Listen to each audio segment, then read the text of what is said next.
అధికార ప్రతినిధి నమస్తే కీర్తన గారు గుడ్ మార్నింగ్. నమస్తే సార్. Good morning sir. ఒక కొహెసివ్ అట్మాస్ఫియర్ అయితే ఢిల్లీలో ఏర్పడింది. మొత్తానికి కలిసి వెళదామనే ఒక నిర్ణయానికి అయితే వచ్చారు. దానికి సంబంధించిన అతిశయోక్తి కథనాలు పక్కన పెడితే వాస్తవాల్లోకి కనుక మనం వెళ్తే 38 అనే అంకెకి వాళ్ళని బీజేపీ హెడ్ క్వార్టర్స్ని ఫిక్స్ చేసే విధంగా వస్తున్న కథనాల్లో నిజం ఎంత ఉంటుందని మీరు అనుకుంటున్నారు? ముందుగా మీకు అలాగే పెద్దలకి నమస్కారం సార్. మేము ఆల్రెడీ మాకు అధికార ప్రతినిధి ఒక ప్రెస్ నోట్ లో వచ్చి మీకు చెప్పే ఉన్నాం, పొత్తుల అంశం మీద స్పందించకూడదు, ఆ టాపిక్ తర్వాత వేరే మాట్లాడమని. కానీ నిన్నటి నుంచి ఇదే టాపిక్ డిస్కస్ చేస్తున్నారు. అక్కడ ఏం జరుగుతుందనేది ఆ ముగ్గురికే తెలిసి ఇంకెవరికి తెలియదండి. జస్ట్ మాకున్న ఇన్ఫర్మేషన్ ఏంటంటే ముగ్గురం కలిసి వెళ్తున్నాం, అది మాత్రం మేము ఈ రోజు రేపు డిక్లేర్ చేయబోతున్నాం. సీట్ల గురించి కూడా చెప్పాం సార్, ఓన్లీ కలిసి వెళ్తున్నాం అన్న స్టేట్మెంట్ మాత్రమే చెప్పబోతున్నాం. సీట్లు ఎంతమందికి ఏ సీట్ల స్థానాల్లో కల్పించబోతున్నాం అని ఇంకొక 10 రోజులు పట్టబోతుంది, మినిమం ఒక వారం రోజులు అనుకోండి. కనుక ఇప్పుడు ఏ వచ్చినా వైసీపీ సోషల్ మీడియా ఆడిస్తున్న జగన్ నాటకం కానీ మీరు పరిగణలోకి తీసుకోవాలి. కానీ అవి అమిత్ షా గారి నోటి వెంట వచ్చిన మాటలో, పవన్ కళ్యాణ్ గారి నోటి వెంట వచ్చిన మాటలో, సిపిఎన్ గారి నోటి వెంట వచ్చిన మాట కావు.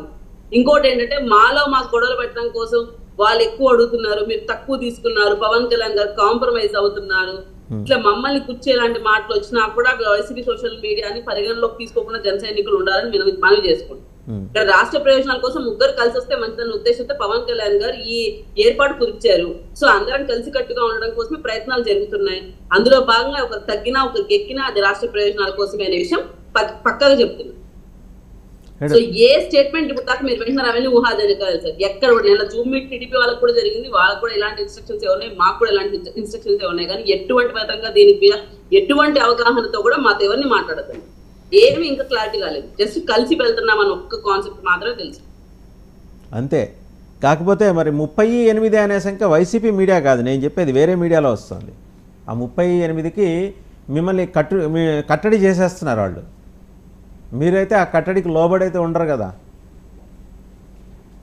అది చెప్తున్నాను కదా, నేను అఫీషియల్ గా ఇచ్చే ఇన్ఫర్మేషన్ తప్ప వేరే ఏ ఇన్ఫర్మేషన్ నేను పట్టించుకోను. ఎందుకంటే నాకు నన్ను వచ్చి ఇంకొక వేరే ఫిగర్ కూడా చెప్తున్నారు. అట్లా వేరే ఫిగర్స్ కూడా నేను పరిగణలోకి తీసుకొని మాట్లాడలేం కదా. పవన్ కళ్యాణ్ గారు అన్ని విధాలు సర్దుకుంటున్నారని చెప్పారు. అప్పుడు ఏ విధంగా మనం స్పందించగలుగుతాం? మనకు రాష్ట్ర ప్రయోజనాలు ఇంపార్టెంట్, పవన్ కళ్యాణ్ గారిని ఒప్పిస్తున్నారని ఒక వర్గం వచ్చి నాకు మాట్లాడారు నిన్న ఒక ఛానల్లో. సో ఎవరి మాటలు మనం నమ్మమంటారు? అక్కడ పవన్ కళ్యాణ్ గారు ఏం మాట్లాడుతున్నారు, సిపిఎన్ గారు ఏం మాట్లాడుతున్నారు అనే విషయం అక్కడ ఉన్న పెద్దలకు తెలుస్తుంది. వాళ్ళ ఇంటెన్షన్ ప్యూర్ గా ఉన్నాయి, ఆల్రెడీ క్లియర్ గా డిస్కస్ చేస్తున్నారు. సో ఒక్క రోజు వెయిట్ చేస్తే మొత్తం రిజల్ట్ వస్తుంది. ఇక్కడ వైసీపీకి ఏంటంటే కొంచెం కంగారు ఉంది సార్. 2014 వర్కౌట్ అవుతుంది. సో మళ్ళీ గవర్నమెంట్ వీళ్ళు ఫామ్ చేస్తారు. నెక్స్ట్ ఇంకో 10 ఏళ్ళు కాక 20 ఏళ్ళైనా వీళ్ళనే ఉంటారు. ఎందుకంటే వీళ్ళ నీచమైన పరిపాలన గమనించున్నారు ప్రజలు. ఇంకా అవకాశం ఇవ్వరు, ప్రజా వ్యతిరేకత తీవ్ర స్థాయిలో ఉంది. సో ఏదో ఒక డైవర్షన్ పాలిటిక్స్ లో ఈ పొత్తుని భగ్నం చేద్దామన్న ఇంటెన్షన్ తో వాళ్ళు సోషల్ మీడియా యూటిలైజ్ చేసుకుంటూ విపరీతంగా ఫేక్ అకౌంట్స్ ద్వారా ఇవన్నీ ప్రచారం చేస్తున్నారు. సోషల్ మీడియా ప్రచారంతో నిర్ణయాలు తీసుకునేంత బలహీనమైన స్థితి అయితే కేంద్ర బీజేపీ నాయకత్వం లేదు. అది మనందరికీ తెలిసిన విషయమే. ఇవి జరుగుతూ ఉంటాయి ప్రచారాలు, అటు ఇటు వైస్ వర్సా జరుగుతుంది. ఎందుకంటే 38 ఈ నెంబర్కి కన్ఫైన్ చేస్తుంది ఇంకో section of media, non YCP media 38 అనే నెంబర్కి కన్ఫైన్ చేస్తుంది. వాళ్ళు నిర్ణయించేశారు. ఇంకోటి బీజేపీ అగ్రనేతలు అమిత్ షా, జేపీ నడ్డా వారి అభ్యర్థన వేడుకోలు మేరకు, అభ్యర్థన వేడుకోలు అయితే 36-40 గంటలు ఇక్కడ వాళ్ళు ఎందుకుంటారు? బహుశా వారి అభ్యర్థన వేడుకోలు మేరకే మళ్ళీ 40 గంటల పాటు వేచి ఉన్నారా?